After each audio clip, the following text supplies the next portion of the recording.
Биз президентибизге кайрылалы. Чрезвычайный бир комиссия түзүп, баардык ушул тиешелүү медиа министрликтер менен чогуу бир комитет түзүшүбүз керек. Ошол жерге баардыгын жыйнашыбыз керек.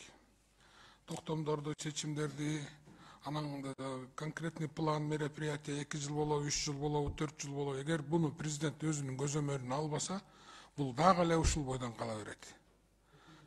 Канча ушул конкретный план 3-4 жыл, 5 жыл жана Марлен Абдурахманович айткандай, мына эмдиги жылыга чейин могу аткарылышы керек, андан аркы жылы могу аткарылышы керек, финансирование буяктан болуш керек, министерство муну аткарыш керек, мэрия муну аткарыш керек, жогорку кеңеш муну аткарыш керек, жанагы Динара Сейнинин мыйзамдарын чыгарып беришибиз керек деп баардыгына конкретный тапшырма берилген, баарыбыз кошулган комиссия, чрезвычайный комиссия түзүш керек.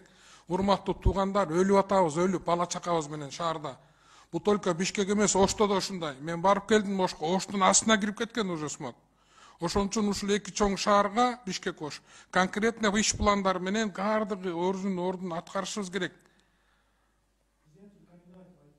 Можно Президентке уточнение? кайрылалы. Да, рекомендовать от. Андан кийин кабинет министровка тапшырма берип, буну конкретно созвать этсин, чрезвычайный комиссию созвать надо.